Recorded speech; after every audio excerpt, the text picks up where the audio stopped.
Hi friends, అందరు ఎలా ఉన్నారు? బాగున్నారా? అందరూ బాగున్నారనుకుంటున్నాను. మరి ఈరోజు దేవుని వాగ్దానంతో నేను మీ ముందుకు వచ్చాను. ఈరోజు దేవుని వాగ్దానము కీర్తన గ్రంథము 121వ అధ్యాయము 7వ వచనము.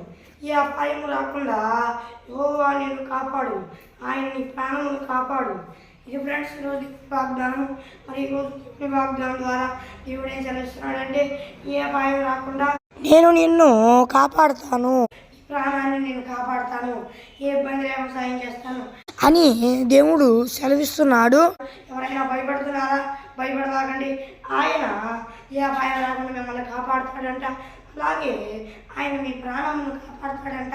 మరి భయపడవాకండి. ఎవరు? దేవుడు అన్ని విషయాల్లో మీకు సహాయం చేసి మిమ్మల్ని కాపాడుతా అంటున్నాడు. అయితే దేవుడు కాపాడుతాడులే అని చెప్పి ఎలా పడితే అలా ఉండవాకండి. దేవుడికి ఇష్టానుసారంగా బ్రతుకుతూ ఆయన యొక్క భయభక్తులు కలిగి ఉంటూ అండి ఆయన ఖచ్చితంగా కాపాడుతాడు. ఆయన అన్ని విషయంలో కృప చూపిస్తాడు. పాపము చేయకుండా, మూర్ఖత్వంగా ఉండకుండా దేవునికి ఇష్టానుసారంగా బ్రతకండి. ఆయన ఖచ్చితంగా కాపాడి కృప చూపిస్తాడు. మరి ఇది ఫ్రెండ్స్ ఈరోజు దేవుని వాగ్దానం. చిన్న ప్రార్థన చేసుకున్నాం. పరలోకమందున్న దేవా, ఈ వాగ్దానం ద్వారా నువ్వు మాతో మాట్లాడేవయ్యా. మేమేమన్నా పాపాలు చేస్తే, మేమేమన్నా తప్పులు చేస్తే మమ్మల్ని క్షమించయ్యా. దేవా, నీ వాగ్దానం ద్వారా నువ్వు మాతో మాట్లాడినందుకు నీకు స్తోత్రం అయ్యా. దేవా, నాయన ఈ వాగ్దానంలో చెప్పినట్లుగా మేము నీకు ఇష్టానుసారంగా బ్రతికేటట్టు సాయం చేయాలి. దేవా, నువ్వు వాగ్దానం చెప్పావని చెప్పి దేవా మేము ఎట్లా పడితే అలా ఉండకుండా నీకు ఇష్టానుసారంగా బ్రతికేటట్టు సాయం చేయ. మేము మూర్ఖత్వంగా ఉండకుండా సాయం చేయ. దేవా, నీ వాగ్దానం ద్వారా నువ్వు మాతో మాట్లాడినందుకు స్తోత్రం అయ్యా.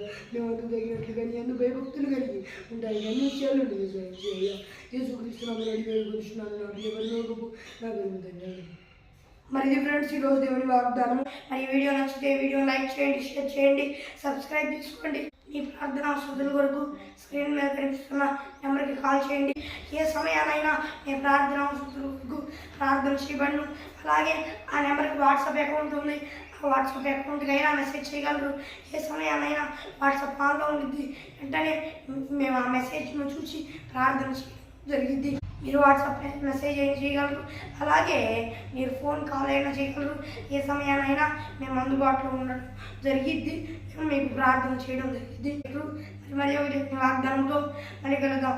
అంతవరకు కృపాశీస్సులు అందరికీ నడిపించుగాక. ఆమె ప్రైజ్ రావు.